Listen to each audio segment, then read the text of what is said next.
Hey there, horror movie tea sippers. The following podcast episode will contain spoilers for the movie we are about to review. If you have not seen the movie and do not wish to have anything ruined prematurely, please do not continue to watch or listen until you have seen the movie. And welcome to the Horror Movie Tea Podcast.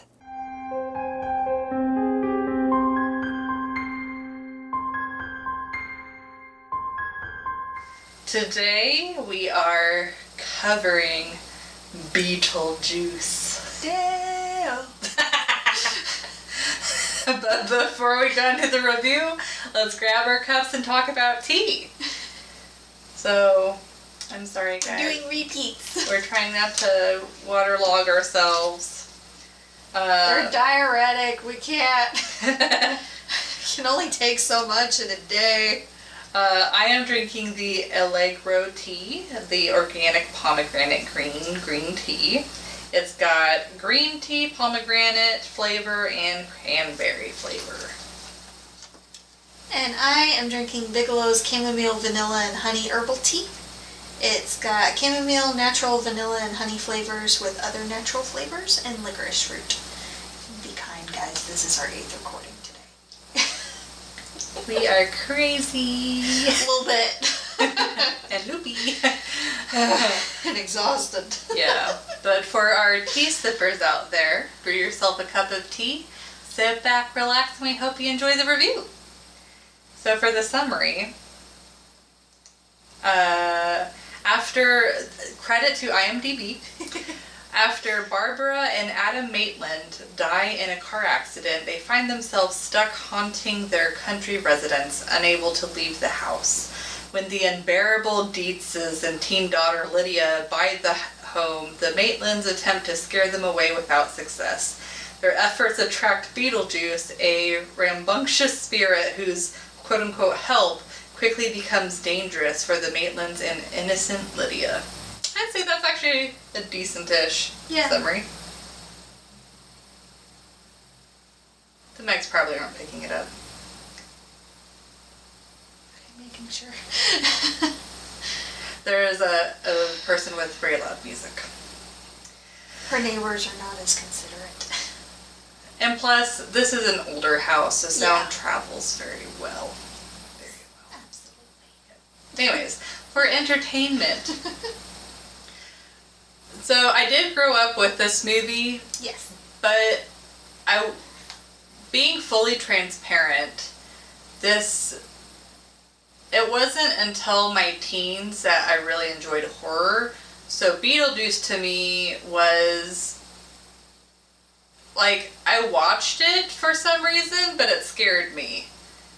And so I actually really did not like Beetlejuice as a kid. Now, the cartoon, I would watch the crap out of the cartoon. See, I never really watched the cartoon. I actually watched the cartoon first. It was from the cartoon that I wanted to watch the movie. But then I was like, oh god, the movie's scary. Oh, honey. I was one of those kids where I would get scared very easily. Oh, honey. But rewatching it now, especially in my 30s, this movie has a lot of like good comedy, and I love the creativity of like the character creation and like the different dead people, and it's just like very I guess like as a kid it's like it's not like it gave me nightmares. It wasn't like that. It's just I didn't like looking at it. And it is also like kind of a gross movie for me. Like Beetlejuice with all like he's a nasty character. But anyways. He's supposed to be. Yeah, I know. They did a good job. Yeah. But anyways, my point in saying that is this is a movie that I watch once in a great while. It's not a go-to movie. There are a lot of other movies that I would go before this movie. But I still enjoy the movie. I still get entertainment and nostalgia from it.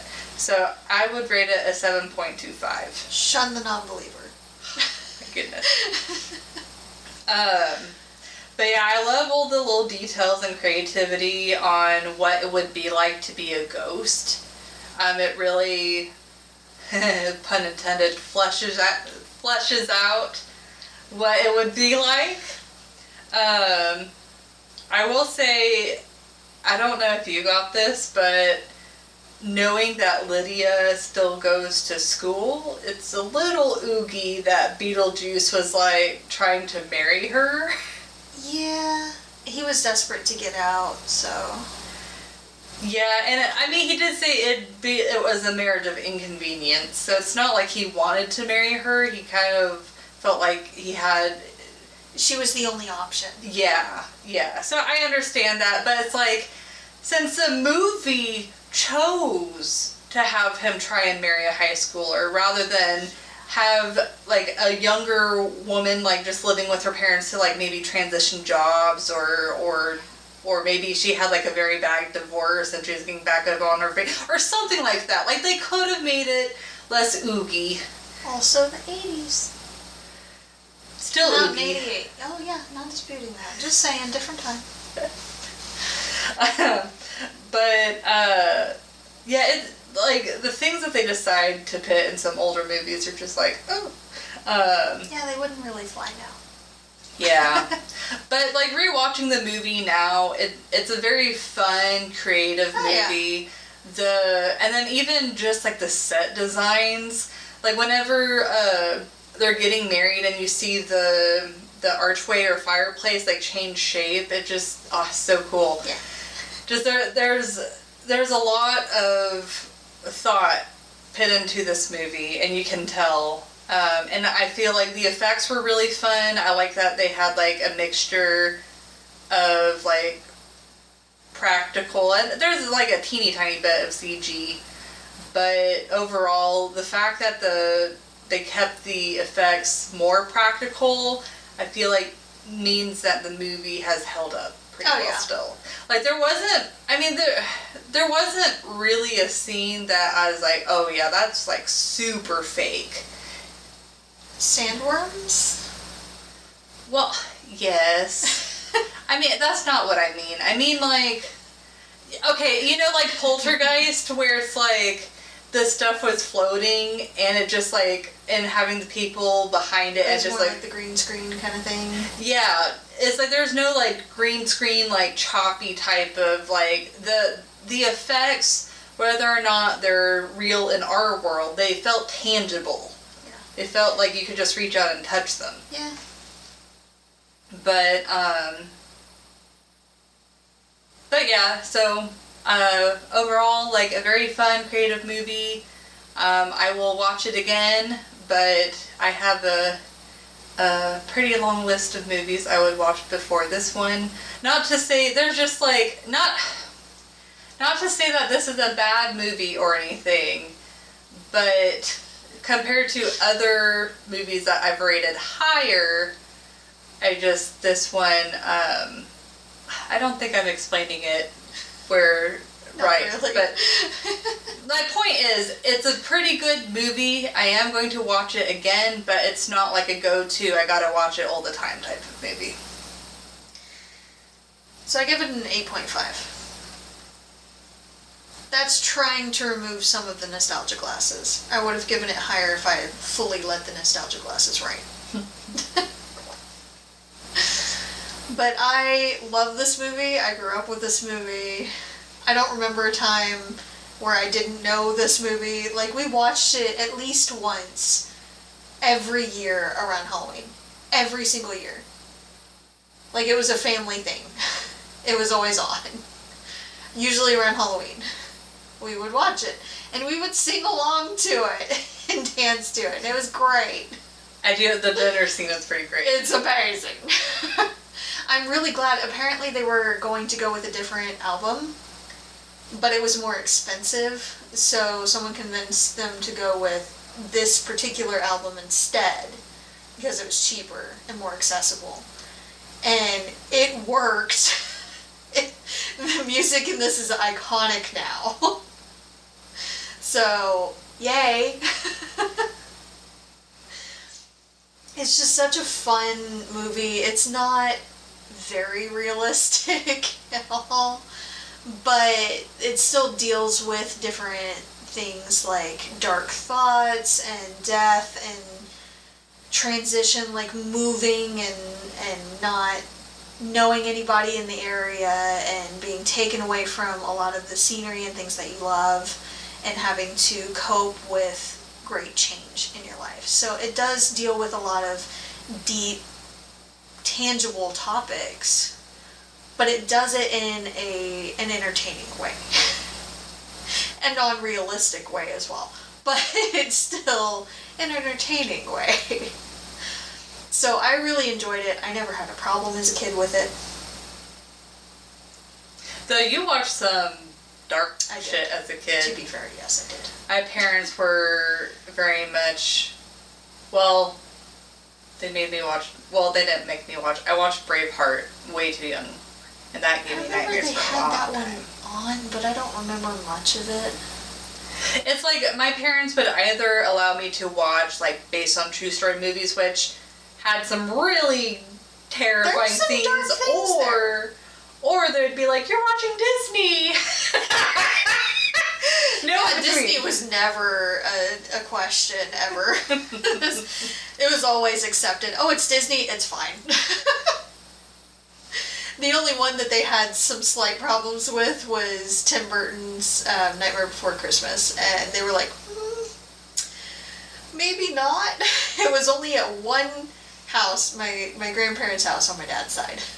They had the VHS, dating it right there, and I wasn't allowed to take it home or anything. It had to stay there. But when I was there, I had it on repeat a lot of the time. And they never understood why. They should have known the signs then. But yeah, I have always loved this movie, and our family loves this movie. It's such a fun one to watch with family. And it's one that you don't have to take seriously. There are some things that you can talk seriously about, but you don't have to take the movie seriously. Mm-hmm. So I like that. You don't find too many of those. I like the different things that they try to do to scare the Dietzes away.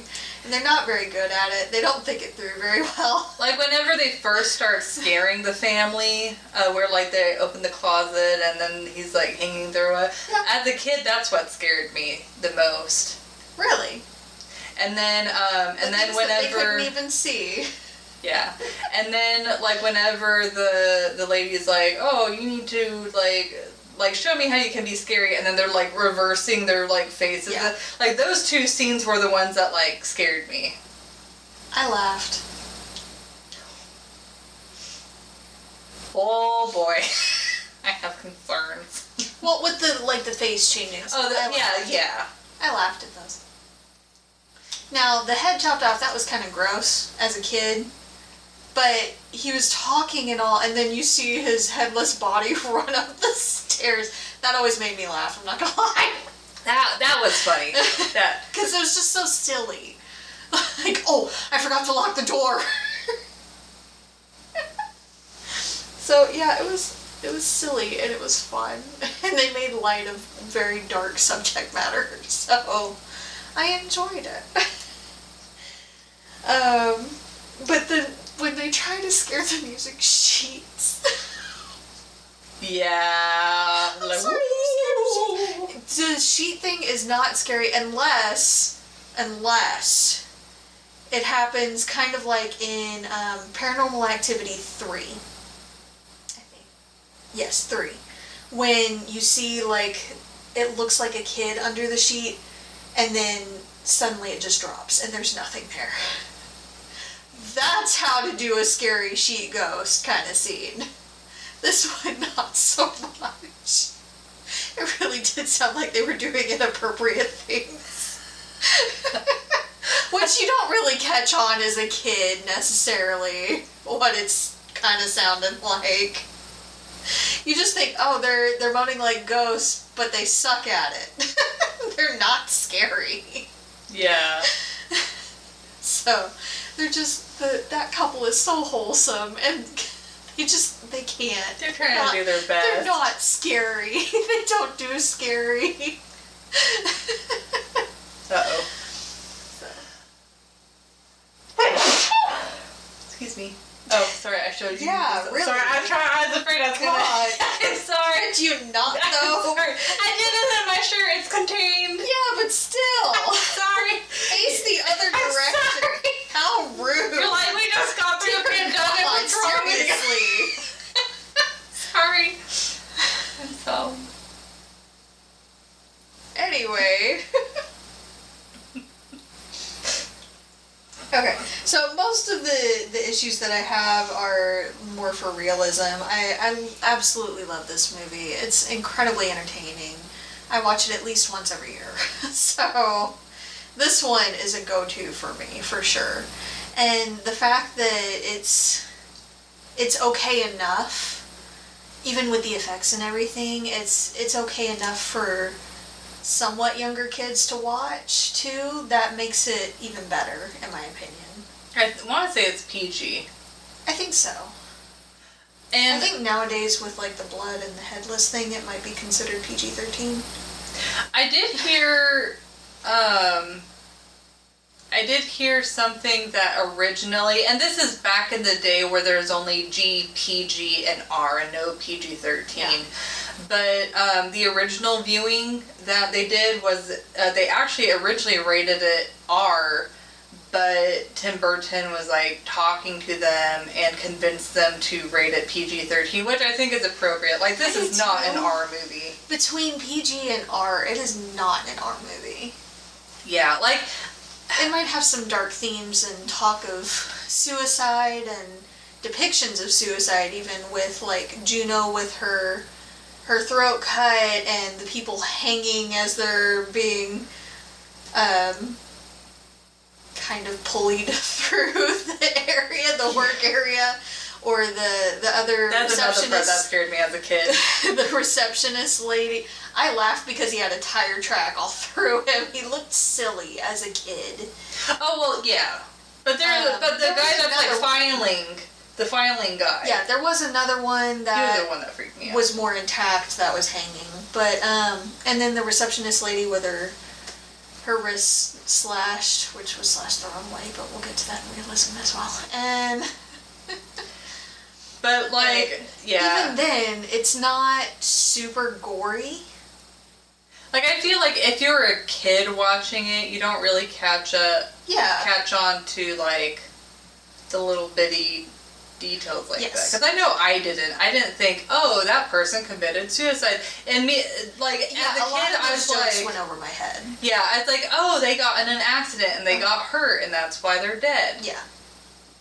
Like, I didn't really think much more into it than that. It was just, these people died and it sucks, but it was a lot more lighthearted.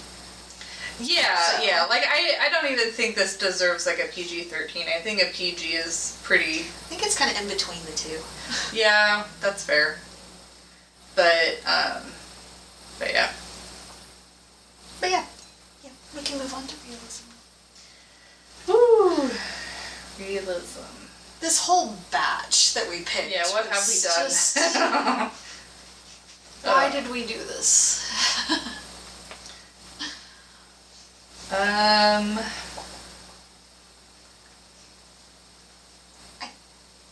think I'm gonna give it a 3. Yeah, it's once again one of those movies where parts of it are realistic, and it's not meant to be super realistic though. Yeah.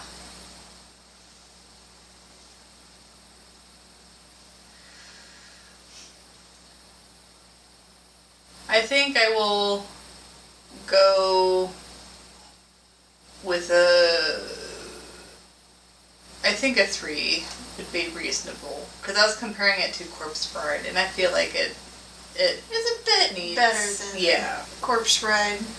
Like, my biggest complaint or one of my biggest complaints, is what caused the movie to be a movie to begin with. The couple swerving away from the dog. Like, I can understand trying to avoid hitting the dog. Yeah.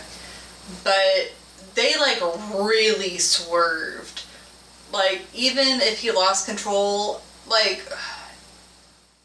yeah, it just seemed like it was a bit too exaggerated. Now, to be fair, I just had to bring this up because this is what I was taught in driving school. But in driving school, they say that if it's like a smaller object, that it's safer to just run it over than to swerve. Because you're a lot more likely to get yourself in worse trouble if you swerve versus if you just ran it over, which would suck for the dog. It would be extremely unfortunate. But it would have kept them alive. But the main problem though is like they really, like that scene with him like swerving. It's like it feels like a couple of seconds. Yeah. So it just felt a little bit too extreme. And then the fact that they swerved so hard that they didn't just go through the bridge, but they went through the bridge enough that their car would fall. So, that's honestly my biggest problem with the movie. With Lydia being kind of an oddball and being okay with the ghost, I can totally see that happening. Yeah. Like, she was definitely in a goth phase. Yeah. Yeah. Or strange and unusual, as she put it. I myself am strange and unusual. And I like the dynamics between the family, the mom, stepmom. Excuse me. Yeah, it's like just the different dynamics and stuff I can see happening. I love would it be like bureaucracy parody, where it's like you grab a number and you're literally there forever. Yes, absolutely. Yeah. I think we've all... It's basically limbo. Yeah. We have all been there at some point. Yeah. The DMV comes to mind. Yeah. But the one thing that I can see in very rare instances, but the one person that I'm like, she doesn't seem really that realistic, is the neighbor that was like trying to sell their house. Oh, so she wasn't a neighbor. She was a family member. Okay. Mm-hmm. But like, first... But she was a rude, inconsiderate rather, busybody. Yeah, it was like, first of all, like, it's gotta be illegal to be like trying to... I know that she couldn't do the official documents, obviously, but to like be like, oh yeah, are you interested in this house? Would you like to like do an offer on it? That's gotta be illegal. And yeah, super inconsiderate to be like, oh yeah, this is really a really big house for you. It's like, fuck you! It doesn't matter how big of a family they are. Yes, and that is something too, for sure. No one has any say on what people do and do not do with their house. It's like, if you have the money for that house, and that's the house that like suits your needs, it doesn't matter if you have kids or not. But also, from the way they were talking in the beginning of the movie, they had tried before, and it sounds like something happened. Yeah, and I know they even mentioned of like trying again during the vacation. Yeah, so it was extremely rude and inconsiderate of her to even make that comment. But to also try to show the pictures online and get offers. It's not even listed. They don't want to sell. They clearly don't want to sell. And for her to be there at like 6:30 in the morning. Yeah. Saying, hey, I've got an offer for you for your house. Like, honestly, that type of like boundary crossing as a family member, I'd probably cut out of my life. Oh, yeah. Because who needs that? Yeah, I don't care how small a town that is. No. Yeah. Not okay. Yeah. But, well, and then I love the realisticness of, like, the construction workers and her, the stepmom's, statue.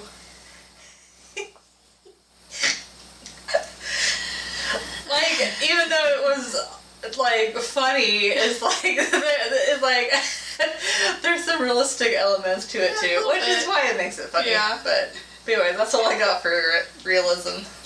Well, also when they swerved that, and the dog was on that little beam, that tiny ass dog would not have kept them from going over. Yeah, I forgot to mention that. But yeah. And it was also, I feel like it was only like 3 feet of water. So the fact that they died from that. Well, I think it's because it flipped over. Like, they maybe got caught in their seatbelt or whatever. It still felt a little sus. Yeah. A little sus.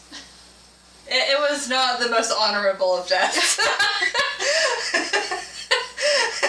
Wasn't the most realistic either. I know it could potentially happen, especially since, safety regulations have changed since the 80s in vehicles. But and bridges, like, how... Yeah. Like, that's a lot of force. Yeah, I don't know. The whole scenario seemed a little bit forced. It was movie's got a movie kind of moment. Mm-hmm. But there are weird off-the-wall cases of things like that happening too. So it was still technically in the realm of possibility, but just barely. But that dog definitely would not have been the only thing keeping them from going over. No. And just so they saved the dog's life, and it was the dog that fucking killed them. I mean, come on. Yeah. The ultimate irony. How dare you? Bad dog. Bad dog. So these people know, the Maitlands know, that living people can't see them. And yet they don't try to throw things at the Dietzes or lift or levitate things, at least from the view of the Dietzes, to try to scare them. They try freaky scenes that the people can't even see. Like, they've shown this before the Dietzes even got there, was that nobody can really see them or hear them. So maybe don't lead with the the hanging body in the closet, or the wife with the knife holding the husband's head kind of thing. Like, they can't see any of this. So maybe take stuff, like grab stuff out of their hands and yeet it across the room. Open cabinet doors or slam other doors. Or, I mean, I know I'd run pretty far if, like, a ghost was throwing knives at me or something. Yeah. Absolutely. Like, not guaranteed harm, but risk of harm. Write stuff in the mirror with lipstick. Yeah, stuff like that. Like, throw out all of their food. Because you don't have to be... Well, you don't have to be, like, super aggressive in throwing knives. Oh, I would be. Well, that's how you get exercised. So... But it's like you don't want to be so unthreatening that they're like, no, let's try and communicate with it. No, but you can hide things and just make it inconvenient enough. Yeah, like, make them feel like they're going crazy. Yes, exactly. I would have fun with that, too. I would have all the fun with that, too. But these people are just so wholesome. They can't do it. They didn't even think about, we could throw stuff. One thing that was confusing, too, is how, like, the one lady was, like, had them, like, transform their faces, but it's like, they can't. That was my next point. Oh, Alfie. Was that she herself, berated them because people can't see them. And then she told them, okay, before you leave my office, let me see what you're going to do so it's not a stupid parlor trick. And they changed their face, but what good does that do when they can't be seen? Mm-hmm. And she's like, all right, you're good. Go clean house. No, that does nothing. Yeah. So, I do love the little detail of like the smoke coming out of Juno's neck, though, as a side note. Yeah, that was nice. Yeah. Yeah. Nice little detail there. I also wonder how they explained the bosses and his wife's death. At the end, when Beetlejuice sends them through the roof. That kills people. Nah, they're fine. They're fine. They're never mentioned again. And that was clearly supernatural. Like, they had seen evidence of supernatural. And the fact that there wasn't any kind of attraction there, or at the very least, news cameras, people in town asking questions. No one was going up to Lydia and asking or hounding her for details or questions or anything. So nobody knows what happened, logically. So they're dead. So how'd they explain that? Yeah. Because I feel like that would be a nightmare. Also, the nightmare of having to patch all the holes ever. Between the sandworm and the two bodies that you yeeted out. Yeah, how do you explain that to insurance? The ceiling. I mean, if they didn't claim it on insurance, I mean,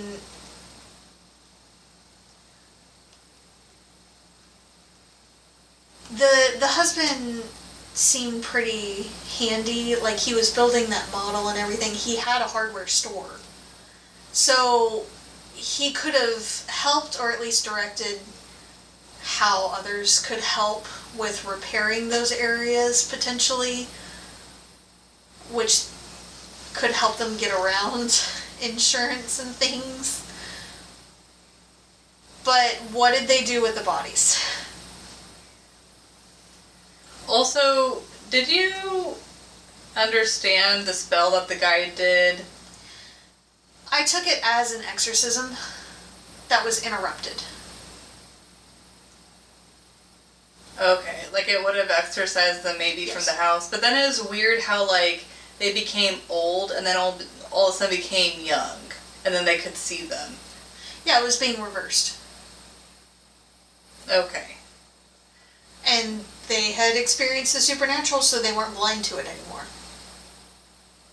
Okay, so you took it as they went back to being ghosts instead of in the physical body, but since they experienced the paranormal, then they could still see them. Yep. Okay. Because they're definitely still ghosts. They're not in their physical bodies anymore. Because they can still manipulate the world around them. Oh yeah, that's true. So, the dance number at the end there. I love that.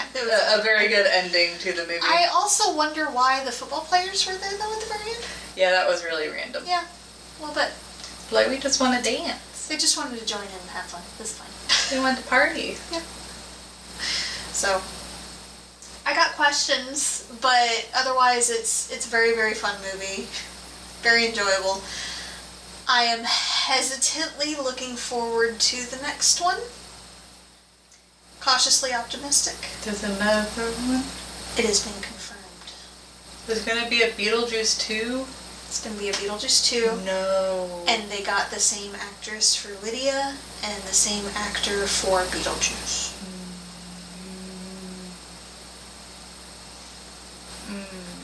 Like I said, cautiously, very, very cautiously optimistic. I'm not going to hold my breath. Is it going to be another Tim Burton film, do you know? I can't Though with some of his later ones, I'm like, I can't recall. I was reading a little bit about it. Not much is known. They're keeping a lot of it under wraps. They haven't even released a date yet. Like a projected date. So, the only thing that they've really released is those two have signed on. To reprise their roles. So. Yep. Yeah. But overall, a fun movie. I feel like it's a good, I like... gave you all the concerns just now. Yeah. Yeah. But, like, since, you know, kids can be different, I would be, like, not like a super young, but like a older, like, 8, 9, 10 type of, It depends movie. on the kid, for sure. Yeah. Yeah. I don't know how old I was when I first saw it. I feel like I was pretty young. But I don't know. I just can't really remember a time where I hadn't seen this movie, to be honest. And dancing along and singing to it, so... no idea. Yep. But, anyways. Thank you so much for joining us today, and please comment on what you thought of the movie. If you'd like to recommend a movie, game, or tea and keep up to date with our content, you can find us on YouTube, Twitter, Instagram, Facebook, Discord, TikTok, and most places you listen to podcasts. And if you'd like to support the podcast, please subscribe, like, and share our content. We also have a Teespring and a PayPal donate button if you'd like to support us monetarily.